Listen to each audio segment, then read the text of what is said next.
Guys, good morning, welcome back to another blog. আশা করি সবাই ভালো আছো, আমরা মোটামুটি ভালো আছি। তো এখন ঘুম থেকে উঠে সব কাজকর্ম এখনো হয়নি, জাস্ট স্নানটা করে কাপড় চোপড় ধুয়ে বের হলাম।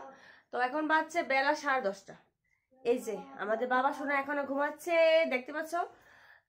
কারণটা হচ্ছে বাইরে অনেক ঠান্ডা, কুয়াশা পড়ছে। তো আজকে ঘুম থেকে উঠে আগে স্নানটা সারলাম, আর এখন রান্নাঘরে বাসি কামগুলি করে ফেলেছি। তো এখন মা করছে চা, তো এসে চাটা খাবো আগে। এদিকে ধুয়েছি, এই যে ধুয়েছি এক বালতি কাপড়। এটা হচ্ছে অর্ঘ জামা কাপড়, মানে রোজকার যে ডেলি ওয়্যার এগুলি। তো যাই হোক, এগুলি ধুয়ে নিয়েছি। কারণটা হচ্ছে বাইরে অনেক কুয়াশা পড়ছে, সকাল থেকে রৌদ্র ওঠার নাম নেই। জানি না কতদিন রৌদ্র উঠবে কি উঠবে না। আর রোজ কাপড় চোপড় না ধুলে না এগুলি একদম জমে জমে জমে জমে যায়। আর আমার তো সাংঘাতিক অসুবিধা হয়, তো জানি না শুকাবে কিনা, আর রৌদ্র আদৌ উঠবে কিনা সেটাও জানি না। তো যাই হোক, চলো দেখতে থাকো ভিডিওটা, আশা করি ভালো লাগবে। আর পাশে থেকো, আশা করি সবারই ভালো লাগবে আমার ভিডিওগুলি।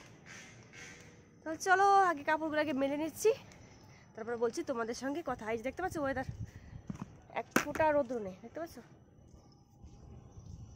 ওয়েদার এক ফোঁটা রৌদ্র নেই, কি অবস্থা দেখতে পাচ্ছ? তো গায়ে স্নানটা করে আগে ভাবলাম যে কাপড় চোপড় ধুয়ে নিয়েছি যেগুলো, সেগুলোকে ছড়িয়ে ছিটিয়ে দিচ্ছি। ছড়িয়ে ছিটিয়ে মানে একদম রোদ্রের মধ্যে দিয়ে দিচ্ছি। আর রোদ্রের তো নাম নিশানা কিছুই নেই। তো দেখতে পাচ্ছ মেঘলা হয়ে রয়েছে দিনটা অনেক। আর কাপড় চোপড় যেহেতু পৌষ সংক্রান্তি এসে গেছে, তো কাপড় চোপড় ধুতে হবে। আর এমনি তো মান্থলি তো আমি একবার ধোয়াধুয়ি করি, তোমরা সবাই জানো যারা আমার ভিডিওগুলি দেখতে থাকো বা দেখো আমার ব্লগগুলি, যারা পছন্দ করো তাদের কথা বলছি।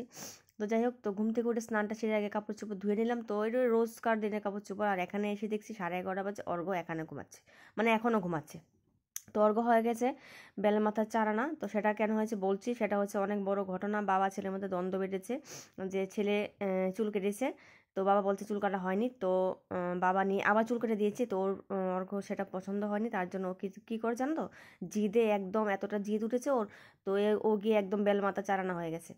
আর হয়তো একদম ঘরের মধ্যে কান্নাকাটি লাগিয়ে দিয়েছে যে পাপা আমাকে চুল ছোটো ছোটো করে কাটিয়েছে। আমি বলছি ছোটো ছোটো চুল কাটালে কী হয়েছে, সেগুলো তো বড়ো হবে। এখন যে বেলু মাথা হয়েছে ঠান্ডার মধ্যে, এটা কবে বড় হবে বল? তার মধ্যে 2-3 মাস পরে বোনের বিয়ে, চুলটা বড় না হলে কীরকম লাগবে বলো তো? তো এখন ঠান্ডা পড়েছে প্রচণ্ড পরিমাণে, তো ভাবলাম স্নানটা করে আগে চাটা খেয়ে নিচ্ছি। চাটা খেয়ে রান্না বাড়া যা আছে তা বসাবো।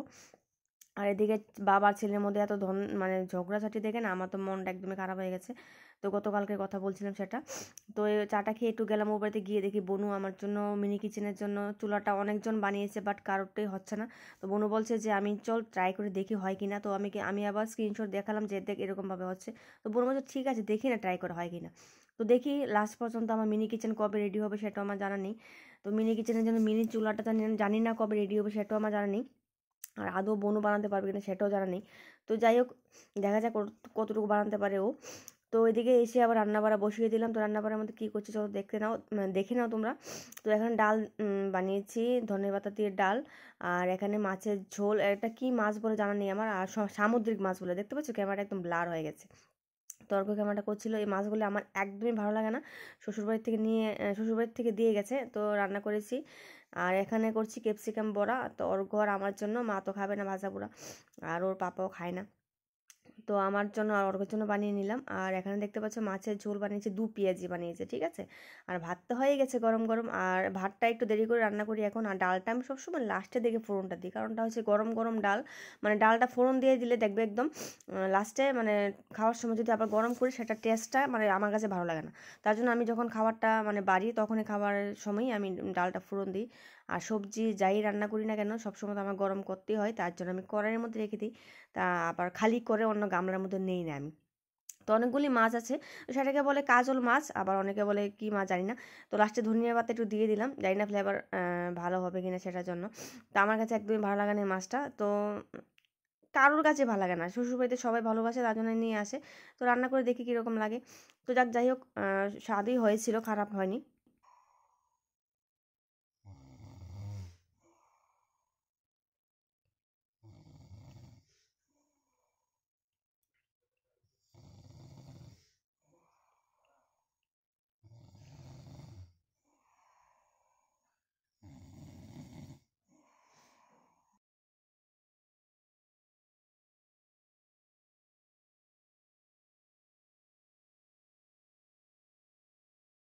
এখানে রান্না হচ্ছে চিকেন ললিপপ, আর এটা হচ্ছে লেস চিকেন ললিপপ, তাই না? হচ্ছে লেস আর কুরকুরে, উইথস কুরকুরে। তো অর্ঘ্য বানাচ্ছে, তো সবটা তোমার সঙ্গে শেয়ার করা হয়নি, কারণটা হচ্ছে আমি লাইভ করছিলাম।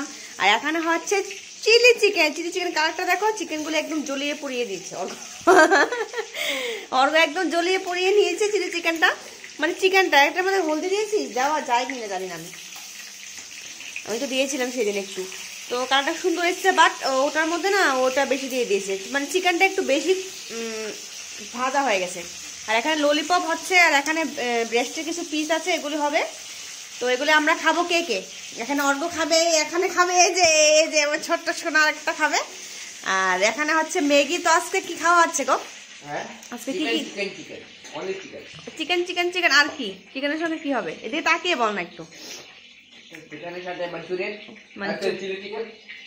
হ্যাঁ, চিলি চিকেন আর ভাত। ভাত দিয়ে কে খায়? সেদিন গোবি মঞ্চুরিয়ন করে, সেটা তো ভালো হয়েছে তাই না? গোবি মঞ্চুরিয়নটা আজকেরটা আশা করি ভালোই হবে, তো দেখা যাক। তো চলো দেখতে থাকো ভিডিওটা। টিফিন বানিয়ে চলে গেল, তো ভাবলাম যে একটু পিঠা বানানো যাক। তো ঠান্ডার মধ্যে অনেকদিন ধরে মালপোয়া খাওয়ার ইচ্ছা করছিল, তো মাকে বললাম যে মা কি পিঠা বানাবো। তো দেখছি নারকেল দুটো ছিল, দুটো নষ্ট হয়ে যাচ্ছে, তো ভাবলাম যেগুলি মানে খালি করে মানে কুড়িয়ে বলে ওটাকে, কুড়িয়ে রেখে দিই, তো যেদিন খাবো ওই দিন বানিয়ে, মানে চিনি, মানে ঘরের মধ্যে চিনিও শেষ হয়ে গেছে, তো ভাবলাম যে চিনি যখন শেষ হয়ে গেছে, তো বললাম মাকে একটু মা মালপোয়া একটু বানাও, একটু খেয়ে দেখি কীরকম লাগে। ঠান্ডার মধ্যে পিঠে খেতে খুবই ভালো লাগে। তো এখানে নারকেলগুলি রেখে দিয়েছি, এগুলি পরে বানাবো, মানে পরে বানাবো একদিন। আর এদিকে মালপোয়া বানাচ্ছে মা, আর গরম গরম ঠান্ডা ঠান্ডা দিনে গরম গরম মালপোয়া তো খেতে দুর্দান্ত লাগে। আর মা বলছে আমারটাকে না ছড়িয়ে ছিটিয়ে যাচ্ছে, তো আমি বললাম তুমি বানাতে পারো না, আমার মামি খুব সুন্দর মালপোয়া বানায়, খুব সুন্দর হয় মালপোয়াগুলি, আর দেখতেও খুব সুন্দর আর খেতেও খুব সুন্দর হয়। জানি না মাটা সুন্দর হয় না কেন, মা বলছে আমারটা এরকম সুন্দর হয় না, আমি বলি তুমি পারো না তার জন্য। তো আমি তো আরও পারি না, আমারটা সবসময় ভেতরটা শক্ত হয়ে থাকে, আর উপরটা সুন্দর হয় ঠিক আছে, কিন্তু ভেতরটা শক্ত হয়ে থাকে। তো আমি আজকে গোলাটা বানাইনি, আজকে মাই বানিয়েছে। তো নেক্সট জানি না কবে আবার পিঠা বানাবো। ভিডিওটা ভালো লাগলে অবশ্যই লাইক কমেন্ট শেয়ার করে দিও।